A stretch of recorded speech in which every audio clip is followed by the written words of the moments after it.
শুক্রবার সকালটা শুরু হয়েছে আমার বাজার আনপ্যাক করতে, আর বাজার আনপ্যাক করতে যাই মনে হচ্ছে আমি কাকে খুন করে আসছি। হাতের অবস্থা একদম খারাপ। আসসালামু আলাইকুম, আপনারা সবাই কেমন আছেন? আশা করতেছি সবাই অনেক ভালো আছেন। তো আজকে ছিল শুক্রবার সকালের ব্লগ। এটা অন্যান্য দিন ডাল ভাত খেলেও শুক্রবার দিন কিন্তু একটু ভালো মন্দ রান্না করতেই হয়। গ্রামের দিকে কিন্তু শুক্রবারে ভালো রান্না করাটা কিন্তু খুব ভালো প্রচলন নয়। ঢাকা শহরে যেরকম প্রচলন শুক্রবারে ভালো রান্নাই করতে হয়। তো বাজারের মধ্যে কিন্তু প্রথমে ছিল একটা ব্রয়লার মুরগি, তারপর কিন্তু রুই মাছ ছিল, আর আজকে দেখতেছি রুই মাছের সাথে একটা ডিমও আসছে। আমি তো মহা খুশি। আমি ভাবছি এই ডিম দিয়ে আমার নানি যে একটা রেসিপি করে রুই মাছের, সেই রেসিপিটাই করব। তারপর তো দেন এখানে ছিল কলিজা। শুক্রবারে তো এমনিতে রান্না বান্না বেশি, কাজ অনেক বেশি, মধ্যে যদি বাজার আনা হয় এভাবে কাটাকুটি লাগে তাহলে তো মানে আজকে একদম লেটে হয়ে যাবে। আর কিন্তু আরেকটাও ছিল, সেটা আমি দেখাই নাই, সেটা হচ্ছে শাক। কিন্তু অবশ্যই রান্না করতে আপনারা দেখবেন। এই যে এতগুলা কাজের পরেও কিন্তু আমি মাঝখান দিয়ে শাকগুলো বাচ্ছি অনেকক্ষণ পর্যন্ত।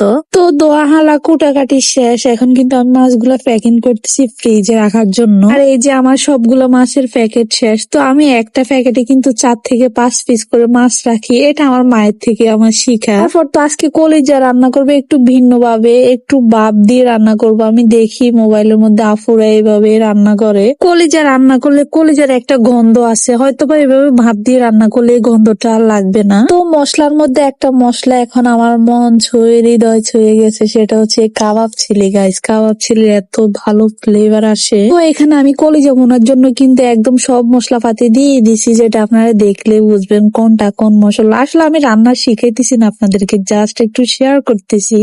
তো মশলা কষানোর পরে কিন্তু আমি দিয়ে দিব কলিজা। কলিজার সাথে আজকে ছোট ছোট কিউব কিউব করে কাটছি আলু, আর কলিজা আলু এখন মশলার সাথে ভাজা ভাজা করব।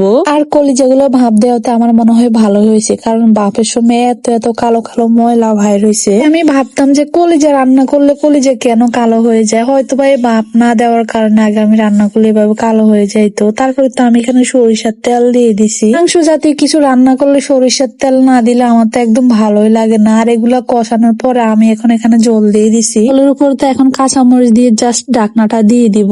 আর এখন আপনাদেরকে সেই শাক দেখাইতেছি। এই শাক কিন্তু আমার বাঁচতে বাঁচতে আজকে একদম লেট হয়ে গেছে। এটা ছিল কলমির শাক। কলমির শাক আপনাদের খেতে কেমন লাগে অবশ্যই কমেন্ট করবেন। আমার কাছে কলমির শাকের চাইতে পাটের শাকটা খুব ভালো লাগে। আর আরেকটা শাক ভালো লাগে, সেটা হচ্ছে বাত্তার শাক। আর মাঝখান দিয়ে কিন্তু আপনাদেরকে ডিমও দেখাইছি। ডিম দিয়ে কিন্তু আজকে ভালো একটা রেসিপি করবো। আচ্ছা, ডিম তো আপনারা অনেক ভাবে ভাজি করছেন, এভাবে কি ভাজি করছেন? করলে কিন্তু একটা কমেন্ট করবেন। আর যারা এভাবে ভাজি করে খান নাই তারা কিন্তু এভাবে একবার হলো ট্রাই করবেন। তো ডিম কিন্তু এখানে বেশি ছিল না, সামান্য ডিমই ছিল। প্রথমে আমি কিন্তু এই ডিমগুলোর মধ্যে হলুদ মরিচ দিয়ে ভালো করে চটকাই নিছি, তারপর পেঁয়াজ কুচি, কাঁচামরিচ কুচি, ধনিয়ার গুঁড়া, জিরার গুঁড়া দিছি। আমরা এমনিতে সাধারণ যেভাবে ডিম ভাজি করি এভাবে কিন্তু আমি ঘোলাই নিছি, এই যে দেখলে বুঝবেন। আর অনেকগুলো সরিষার তেল দিছি। তো এটা তেলের মধ্যে হবে, এখানে পানি দেওয়ার কোনো অপশন নাই, সেজন্য আমি কিন্তু সরিষার তেল একটু ভাড়াই দিছি। আর এখন ডিম আছে কতক্ষণ রাখার পরে আমি কিন্তু এগুলো এপিট ওপিট করে দিব। এই যে সুন্দর করে কিন্তু এপিট হয়ে গেছে। পাইপিনে রাখি কিন্তু আমি এটাকে 4 পিস করে নিতেছি। আর পিস গুলা কি সুন্দর হয়েছে গাইস, এটা দেখতে যতটা লোভনীয়, খেতে অনেক মজা হয়েছে। আর এদিকে আমি রান্না করতেছি রান্নাঘরে, ওনারা তো একদম খাবার দাবার নিয়ে বসে গেছে। আজকে এত লেট হয়েছে। যাই হোক, আমি তো বলেই দিছি যে মাছের ডিম হওয়া ছাড়া আমি খাইতাম না।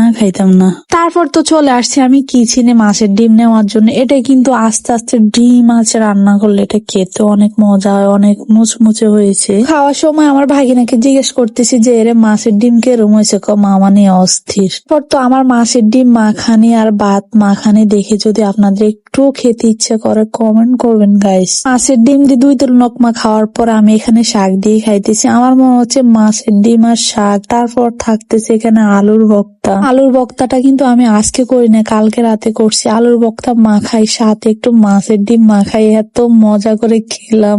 সত্যি কথা বলতে আমি মাছের ডিম দিয়ে যে মজা পাইছি ভাতের মধ্যে, সেটার 3 ভাগের 1 ভাগ আমি কলিজা ভুনা দিয়ে পাই নাই গাইস, যেটা সত্যি কথা। যাই হোক, সেটা বড় কথা না, বড় কথা হচ্ছে ফেসবুক থেকে দেখলে কিন্তু অবশ্যই ফলো দিতে হবে কিন্তু।